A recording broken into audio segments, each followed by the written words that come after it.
नमस्कार, मी श्रद्धा हंडे. मी अलबत्या गलबत्यामध्ये राजकन्याची भूमिका करते आणि मी गेली 10 ते 15 वर्ष रंगभूमीवर काम करत आहे. कल्याणमध्ये हे मुंबई आणि उपनगरामधील नाट्यगृह आहे. हे नाट्यगृह जर बाहेर इतर जिल्हा तालुक्यातील असतं तर आम्ही समजू शकतो, पण लॉकडाऊन नंतर 3 वर्ष हे नाट्यगृह बंद होतं रिन्युएशनसाठी. मग ह्यांनी रिन्युएशन काय केलं, ह्यांनी नक्की कुठलं काम केलं त्याची चौकशी करण्यात यावी. हा जो खर्च झाला तो कुठे गेला, आणि व्हिडिओ बनवलाय तर व्हिडिओमध्ये तुम्हाला सगळ्यांना दिसतंय दुरावस्था काय आहे ती. शॉक सर्किट होतंय. जर तुम्ही व्हिडिओ नीट पाहिला तर त्या व्हिडिओमध्ये तुम्हाला कमेंट्स वाचायला मिळतील, ज्याच्यामध्ये स्वतः त्या दिवशी जे प्रेक्षक उपस्थित होते त्यांनी हे स्वतः पाहिलंय की स्पार्क कसा येत होता. प्रयोग थांबवावा लागला 4 ते 5 वेळा. त्याच्यामुळे आम्हाला नाट्यगृह दुसऱ्या प्रयोगासाठी, म्हणजे दुसऱ्या जे होतं नाटक त्यांना देण्यासाठी आम्हाला रात्रीचे 8 वाजले. म्हणजे त्याच्यामुळे काय झालं, त्यांना प्रयोग सुरू करायला उशीर, म्हणजे काय प्रेक्षकांनाही त्रास होतो आणि कलाकारांनी होतोय.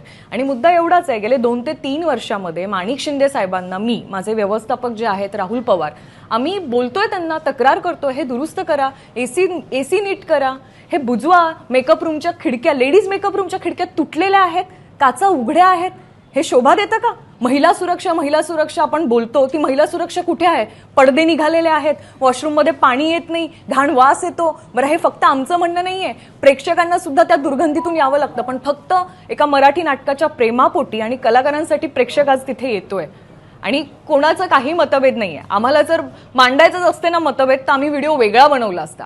आम्ही व्हिडिओ चांगल्या प्रकारे मांडलाय की हे सुधारवण्यासाठी करतोय, आम्हाला राजकारण नाही करायचंय, अजिबात नाही. म्हणजे आम्ही तर प्रकाशदादांना, कारण मी त्यांचं काम पाहतेय सोशल मीडियावरती, ते खरंच त्याची दखल घेतात म्हणून मी त्यांना तो व्हिडिओ कोलॅब केला की तुम्ही बघा, आणि त्यांनी मला त्याचं उत्तर दिलं म्हणून मी आज इथे आहे. त्यांची दखल. आणि मला असं वाटतं जे व्यवस्थापक आहेत ते आमच्या कुटुंबाचा प्रमुख आहे. हे नाट्य मंदिर हे आमच्यासाठी आमचं घर आहे, प्रेक्षक आमचा परिवार आहे. आम्ही तुमच्याकडे 2 ते 3 वर्ष तक्रार जर केली आहे तर त्याची दखल तुम्ही का नाही घेतली?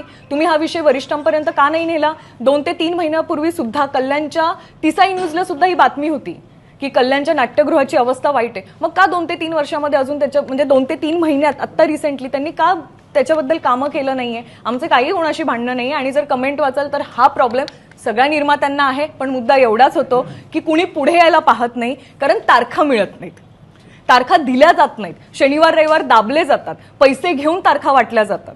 आणि हे जे भाडं 25,000 रुपये घेत आहेत ते वाशीचं बघा, नवी मुंबई महानगरपालिकेमध्ये बालनाट्याचं भाडं हे 8,000 रुपये आहे. विलेपार्ले दीनानाथ नाट्यगृह जे आहे तिथे 7,000 रुपये भाडं घेतलं जातं. मग इथे KDMC मध्येच एवढं 25,000 भाडं का भरायचं, हा एक प्रश्न आहे. आणि बालनाट्यासाठी त्यांनी करावं त्याची तरतूद. आचार्य अत्रे रंगमंदिरामध्ये असलेल्या गैरसोयी मग त्या प्रेक्षकांसाठी तर आहेच, कलाकारांसाठी आहे. आणि त्या ठिकाणी जो एक कार्यक्रम करत असताना ज्या काही समस्यांना तोंड द्यावं लागतं कलाकारांना, म्हणजे उंदरांचं वावर, ते उंदरं आपल्या डोळ्यासमोर घुशी अशा मोठमोठ्या जाता येतात. आणि उंदीर चावणं कलाकारांना ही गोष्ट आता फार काही नवीन राहिली नाही. त्या स्पॉटलाईटला आग लागणं नवीन राहिलं नाही. AC कंटिन्यू म्हणजे सतत त्या बंद AC आहे. टॉयलेट बाथरूम म्हणजे स्वच्छतागृहाची दुरावस्था. आणि या सगळ्या गोष्टी बघितल्यानंतर एक किळसवाणी प्रकार येतो. बरं, हे सर्व करत असताना त्याच्यावरती झालेला खर्च, आणि गेल्या कोविडच्या पिरियडमध्ये जे 2-3 वर्ष ते मेंटेनन्स चालू होतं, आणि त्याच्या कोट्यावधी रुपये खर्च केल्यानंतरही जर अशी सेवा सुविधा कल्याणकारांना आणि कलाकारांना मिळत असेल तर ह्या कलाकारांनीच आता असं एक हे केलेलं आहे लिखित की कल्याणमध्ये प्रयोगाला यायचं नाही, कल्याणमध्ये प्रयोग करायचे नाही कल्याणच्या नाट्यगृहामध्ये, कारण गैरसोयी भरपूर आहेत. आणि ह्या सर्वाचा उद्रेक परवा झाला. आणि आता ह्या ठिकाणी माझ्यासोबत श्रद्धा हांडे या कलाकार आहेत, किंवा राहुल पवार आहेत, आणखी त्यांचे ते सूरज कोल्हे आहेत.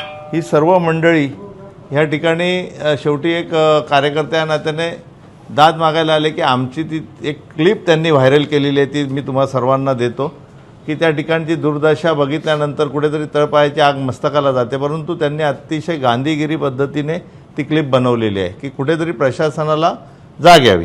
100% म्हणजे भ्रष्टाचार आहे काय, म्हणजे हातातल्या कंगण्याला आरशाची गरज कशाला पाहिजे, की ज्या सुविधाच नाही जागेवरती, त्याच्या सुविधा जर नसतील त्या रंगमंदिरामध्ये, बरं, ज्या नावाने आपण प्रल्हाद अत्रे, केशव अत्रे रंगमंदिर आपण हे करतो, त्या नावाला जरी कुठे जागलं पाहिजे.